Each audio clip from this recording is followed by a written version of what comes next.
এই সিনেমাটি তৈরি করতে সময় লেগেছিল 3 বছর। এই ছবি নির্মাণের জন্য প্রযোজক সব রকমের ঝুঁকি নিয়েছিলেন। ওই সময় সুপারস্টার ও মহানায়ক ছিলেন অমিতাভ বচ্চন। যখন অমিতাভ বচ্চনের সব ছবি সফল হয়ে উঠেছিল, হঠাৎই এক দুর্ঘটনায় প্রযোজক মারা যান এবং ছবির সব দায়িত্ব এসে পড়ে তার স্ত্রীর ওপরে। তখন তার সমস্ত আশা ছবির সাফল্যের উপর নির্ভর করে। ছবিটি তৈরি হয়ে মুক্তি পায়, কিন্তু ছবিটি দর্শকের কাছ থেকে তেমনভাবে সাড়া পায়নি। প্রথম সপ্তাহেই ছবিটিকে ফ্লপ ঘোষণা করা হয়। তারপর একজনের পরামর্শে ছবিটিতে একটি গান জুড়ে দেওয়া হলো। এরপর এই গানের সাথে ছবির প্রিন্ট চলল এবং এই ছবির ভাগ্য বদলে গেল। পরের সপ্তাহ থেকে কিশোর কুমারের এই গানের সাথে সিনেমার গতি পাল্টে যায় এবং অল টাইম ব্লকবাস্টার প্রমাণিত হয়। এই ছবি শুধু হিন্দিতেই নয়, এই ছবির রিমিক্স তেলেগু, তামিল, মালায়ালাম, এমনকি পাকিস্তানেও এটি পাঞ্জাবিতে রিমিক্স করা হয়েছিল। চলুন আর দেরি না করে জানা যাক সিনেমার নাম কি ছিল এবং কোন গানটি গেয়েছিলেন কিশোর কুমার, যা এই ছবির ভাগ্য বদলে দেয়।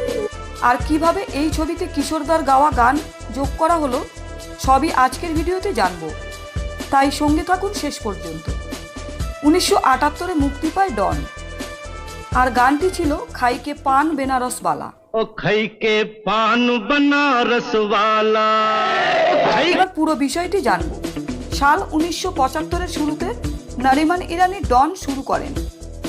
জাভেদ আখতারের লেখা গল্প পরিচালনা করেছিলেন চন্দ্র বরত এবং কল্যাণজি আনন্দজিৎ সঙ্গীত পরিচালনা করেছিলেন। ছবিতে অভিনয় করেন অমিতাভ বচ্চন, জিনাত আমান ও প্রাণ। এর আগে নারিমান ইরানির একটি ছবি জিন্দেগি জিন্দেগি শোচনীয়ভাবে ফ্লপ হয়েছিল। এর কারণে নারিমান ইরানি গভীরভাবে ঋণগ্রস্ত হয়ে পড়েন। নারিমান ইরানির সমস্ত আশা এখন ডনের সাফল্যের উপর ছিল। সেই সময় অমিতাভ বচ্চনকে সাফল্যের গ্যারান্টি মনে করা হতো। ডন সিনেমাটি তখনও পুরোপুরি তৈরি হয়নি। তখন অন্য একটি ছবির সাইটে কাজ করার সময় দুর্ঘটনায় নারিমান ইরানি মারা যান এবং ডন তৈরির পুরো দায়িত্ব এসে পড়ে চন্দ্র বরতের ওপর। কোনো রকমে চন্দ্র বরত ডন মুভিটি তৈরি করেন। প্রথমে চন্দ্র বরত তার পরামর্শদাতা এবং গুরু মনোজ কুমারকে ছবিটি দেখান। মনোজ কুমার ছবিটি পছন্দ করেন, কিন্তু তিনি চন্দ্র বরতকে বললেন ক্লাইম্যাক্সের আগে ছবিতে আরও একটি গান রাখার জন্য। তারপর কল্যাণজি আনন্দজিকে আরও একটি গান রচনার কথা বলা হয়। তখন কল্যাণজি চন্দ্র বরতকে বললেন 5 বছর আগে বেনারসি বাবুর জন্য একটি সুর তৈরি করেছিলেন, সেই সুরটি এখানে ব্যবহার করতে পারেন। তারপর সবার সম্মতিতে সেই সুরটি চূড়ান্ত করা হলো এবং কিশোরদাকে গানটি গাওয়ার জন্য রাজি করানো হলো। এটাই মজার ছিল যে কিশোর কুমার মুখে পান এই গানটি গেয়েছিলেন। ও খাইকে পান বেনারসওয়ালা, খাইকে পান বেনারসওয়ালা খুলি যায়, এবং এক থেকেই গানটি গাইলেন।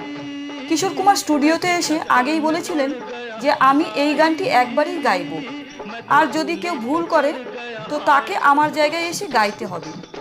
অমিতাভ বচ্চন ও জিনাত আমানও এই গানের জন্য শ্যুট করতে রাজি হয়ে যান। গানটি রেকর্ড করা হলো, কিন্তু ততক্ষণে ছবি রিলিজের ডেট চলে আসে। তখনও এই গান ডন ছবির সাথে জোড়া সম্ভব হয়নি। এই গানকে ছাড়াই 12ই মে 1978-এ ডন রিলিজ হয় এবং সপ্তাহ হতে না হতেই এই ছবি ফ্লপ ঘোষণা করা হয়। সেই সময় রেডিওর মাধ্যমে খাইকে পান বেনারসওয়ালা গানটি জনপ্রিয় হয়ে উঠেছিল। দ্বিতীয় সপ্তাহে যখন সিনেমা হলে ডন দেখানো হয়, তখন নতুন রিল চলে আসে এবং এই গানের জন্য ডনের ভাগ্য বদলে গেল। কিশোরদার কালজয়ী কণ্ঠের জাদুতে এই ছবির সাফল্য রেকর্ড তৈরি করেছিল। একটি অনুমান অনুযায়ী ডন তার খরচের 10 গুণ বেশি আয় করেছিল, যার দ্বারা নারিমান ইরানির সমস্ত ঋণ শোধ করতে পারে তার স্ত্রী, এবং সে বেশ ভালো পরিমাণ অর্থ উপার্জন করেছিল। তো আজ এই পর্যন্তই। ভিডিওটি কেমন লাগলো কমেন্ট করে জানান। ভালো লাগলে একটি লাইক ও শেয়ার করুন এবং সাবস্ক্রাইব করে আমাদের সঙ্গে থাকুন। ভালো থাকবেন। এতক্ষণ আমাদের সাথে থাকার জন্য অসংখ্য ধন্যবাদ।